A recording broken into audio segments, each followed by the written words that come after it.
आफत में विपत में पड़ी तो ये बिहार छोड़कर भाग खड़े हुए। इन्हें कानून दोषी मान चुका है तो जनता भी अब उन्हें दोषी मानती है। कह रहे हैं कि जो खुद अपराधी है वो क्या अपराध खत्म करेंगे बिहार से। अब जब न्यायिक जांच चल रही है तो इस पर किसी को कोई कमेंट नहीं करना चाहिए। आज बिहार की बेटियां गवाह है, बिहार के युवा गवाह है, बिहार का हर वर्ग गवाह है, बिहार में जो बुजुर्ग माता पिता हैं वो लोग गवाह है कि उनका जो है वृद्धा पेंशन नीतीश बाबू के शासन काल में। नमस्कार, सूर्य बिहार देख रहे हैं आप। मेरा नाम गौरव है। देखिए, बिहार में जो है भरत तिवारी एनकाउंटर का मामला हो या फिर राबड़ी आवास का मामला हो, तूल पकड़ता हुआ जा रहा है। तो वहीं यूपी में राम मंदिर चंदे को लेकर जो चोरी की घटना सामने आई है उस पर भी रोहिणी आचार्य का ट्वीट आया है। ऐसे में हमारे साथ बात करने के लिए जदयू के प्रदेश प्रवक्ता हेमराज जी हमारे साथ हैं, तो हम आइए इनसे बात करते हैं। सर, रोहिणी आचार्य ने राम मंदिर पर ट्वीट किया है कि चंदा चोरी में जो मुख्य अभियुक्त है उसको बचाया जा रहा है, सरकार बचा रही है। देखिए, सरकार किसी को बचाती नहीं। अब तो उसका भी जांच चल रहा है, उसका रिपोर्ट आने दीजिए और उस पर कार्रवाई नहीं हो, सही जो दोषी हो उस पर कार्रवाई नहीं हो और किसी दोषी को बचाने की कोई कवायद करता हो तब उंगली उठाने लायक है। लेकिन जो सवाल उठा रहे हैं, जिनका ट्वीट है, तो वो इस पर ट्वीट क्यों नहीं करते, इस पर क्यों नहीं खुलासा करते कि आय से अधिक संपत्ति के मामले में पूरा परिवार सम्मिलित है। पटना में कितने बीघा जमीन जो है उन लोगों के नाम अवैध संपत्ति है, तो इस पर उसको खुलासा करना चाहिए। और नौकरी के बदले जो जमीन ली गई थी तो उस पर खुलासा करना चाहिए कि कब वो जमीन वापस लोगों को कर रहे हैं जिनसे जमीन नौकरी के बदले लिया था। तो आपकी तो सरकार है, तो आप क्यों नहीं निकलवा के दे रहे हैं? अरे तो हमारी तो बात है, ठीक है, लेकिन उसके ऊपर कानूनी कार्रवाई चल रही है, मुकदमे चल रहे हैं, वो तो न्यायालय अपना काम कर रहा है। लेकिन इनके ऊपर मैं सवाल उठा रहा हूँ कि अगर जनता के प्रति अगर संवेदनशील है, जन भावनाओं का एक कदर करते हैं, अगर जनता के लिए इनके दिल में जगह है, अब बड़े जनता का लीडर बनने चले हैं, तो सबसे पहले जनता के द्वारा ली गई संपत्ति को इन्हें वापस करनी चाहिए। तेजस्वी जो हैं आपके मुख्यमंत्री को लाउड मुख्यमंत्री कह रहे हैं। अब तेजस्वी जिसे लोग फेलस्वी माने कहते हैं, तो वो दूसरे पर क्या सवाल उठाएंगे? तो क्या उनके प्रतिक्रिया पर आप कुछ कहना चाहेंगे जो कि उनको समझ में आ जाए? देखिए, अब तेजस्वी जी पर क्या प्रतिक्रिया, उनके प्रतिक्रिया पर जो है हम जवाब दें, जिनको जनता ने सत्ता से बाहर करके विपक्ष के कुर्सी पर बैठाया और एक कभी विपक्ष के नेता के रूप में अपनी भूमिका का निर्वहन नहीं कर पाए। जब बिहार की जनता कोई आफत में विपत में पड़ी तो ये बिहार छोड़कर भाग खड़े हुए। चाहे वो कोरोना का मामला हो, बाढ़ विभीषिका का मामला हो या सदन में कोई महत्वपूर्ण मुद्दों पर बहस के मामला हो, ये हमेशा सदन छोड़ के भागे रहे बाहर। सदन छोड़ करके तेजस्वी भागते हैं, लेकिन आपके मुख्यमंत्री को ये निर्लज बता देते हैं। देखिए, ये लोगों की भाषा पर कंट्रोल नहीं है और चूंकि ये लोग उदंड प्रवृत्ति के हैं तो कुछ भी बोल देते हैं।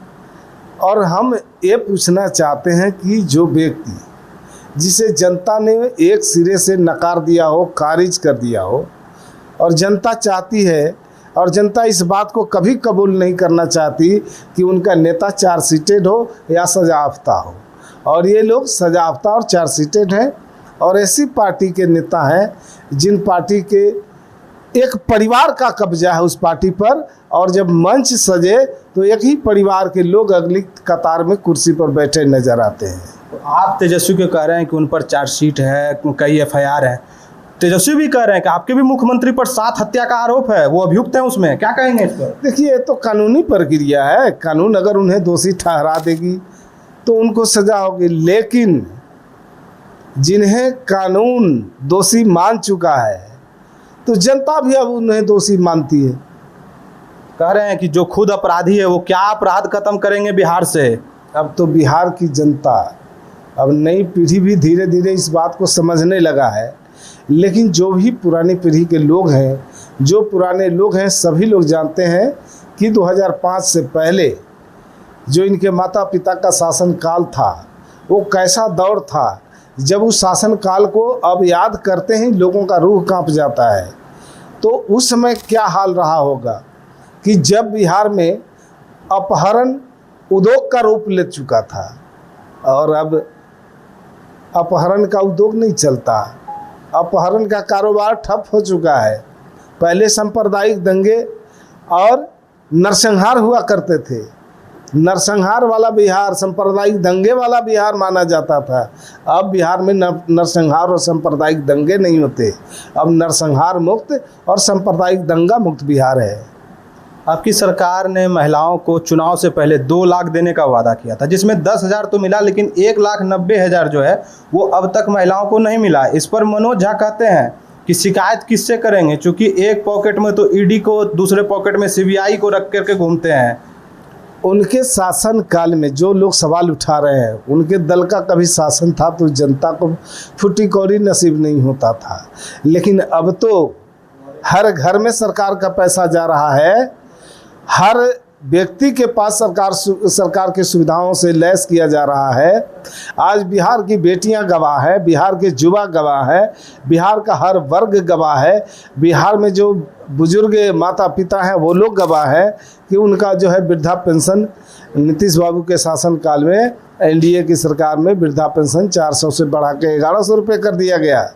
और महिलाओं को आत्मनिर्भरता के लिए जो योजनाएं चलाई गई, जो 2 लाख देने का वादा किया गया, जिसकी किस्त पहली किस्त जो है उन लोगों को मिल चुका है और अगले किस्त के लिए भी प्रक्रिया चल रही है। मनोज झा कहते हैं सरकार का तो खजाना खाली है, मेरे पिताजी का भी 3 महीने से पेंशन नहीं मिला है। अब उनको ऐसा ही लगता है, जैसे लगता है कि वो वित्त मंत्रालय संभाल रखे हों और उनको एक एक चीज़ की सही जानकारी हो। देखिए, ये लोग ऐसे दल से ताल्लुक़ रखते हैं कि जो लोग सरकार के ऊपर हमेशा सवाल खड़ा करना चाहते हैं, और विपक्ष की ये भूमिका नहीं होनी चाहिए। संविधान निर्माताओं ने विपक्ष की कुर्सी को जो प्रावधान किया, इस ख्याल से नहीं, इस मंशा से नहीं कि विपक्ष हमेशा सिर्फ सवाल खड़ा करते हैं। विपक्ष का मतलब होता है, और इसी मंशा से हमारे संविधान के निर्माताओं ने इसमें जगह बनाई कि विपक्ष का नेता होना चाहिए। और विपक्ष के नेता की भूमिका ये होनी चाहिए कि जब सरकार अच्छा काम करे तो उसको प्रोत्साहन दे, उसकी प्रशंसा करे, लेकिन सरकार अगर गलत काम करे तो उसकी आलोचना करे। लेकिन इस चीज़ को ये लोग भुला चुके हैं। इनका मकसद सिर्फ हंगामे खड़ा करना है। आप कहते हैं कि हमारी सरकार सुशासन की सरकार है, इस पर राजद नेता आलोक मेहता कहते हैं इसको सिद्ध करें तब हम मानेंगे सुशासन का सरकार है। मुख्यमंत्री अपना सुरक्षा 1 महीना के लिए ख़त्म करके जनता के बीच में जाए बिना सुरक्षा के, जाएंगे मुख्यमंत्री जी आपके? अब जो लोग सवाल उठा रहे हैं, मैं उनसे कहना चाहता हूं कि उनके शासनकाल के दौर में 5 बजे के बाद कोई घर से बाहर नहीं निकलता था।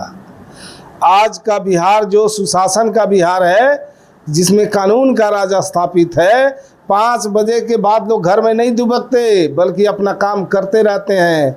एक शहर से दूसरे शहर जाते रहते हैं, बेखौफ जाते हैं। कोई माई का लाल उनके रास्ते में बाधक नहीं बनता। रास्ते में अगर दिखाई पड़ता है तो पुलिस की गाड़ियां रात में दिखाई पड़ती है, रास्ते में अगर दिखाई पड़े तो एम्बुलेंस की गाड़ियां दिखाई पड़ती है। आपके ही पार्टी के नेता है नागमणि, वो कहते हैं भरत तिवारी को कुत्ता बिलाई है, क्रिमिनल था, अच्छा हुआ मारा गया। क्या कहेंगे इस पर? देखिए, इस पर कानूनी न्यायिक जांच चल रही है और न्यायिक जांच के रिपोर्ट आने तक इंतजार करना चाहिए कि क्या रिपोर्ट में आया है। कुत्ता बिलाई कह रहे हैं ना वो? अरे तो जिन लोगों की भाषा, मैंने अब इस पर हम कुछ कमेंट नहीं करना चाहते। हम सीधा कहते हैं कि इस मामले में न्यायिक जांच चल रही है, उसका रिपोर्ट आने दीजिए, फिर उसकी कार्रवाई की बात। आपके मंत्री अशोक चौधरी कहते हैं हम न्याय दिलवाएंगे उनको, लेकिन आपके ही एनडीए के नेता कुत्ता बिलाई कह करके उनका संबोधन करते हैं। अरे अब जब न्यायिक जांच चल रही है तो इस पर किसी को कोई कमेंट नहीं करना चाहिए। तो अभी हमारे साथ जदयू के प्रवक्ता हेमराज जी थे। आपने हेमराज जी को सुना, उन्होंने बेबाकी से हर एक सवालों का जवाब दिया है। उन्होंने कहा है कि यह सुशासन की सरकार है, जहां लोग 5 बजे के पहले घर में दुबक जाते थे, अभी 12 बजे रात तक भी खुली सड़कों पर आराम से घूमते हैं, आराम से काम करते हैं। किन्हीं को कोई डर नहीं है, कोई आपत्ति नहीं है। इस खबर को आप कैसे देखते हैं, कमेंट बॉक्स में अपनी राय जरूर दें।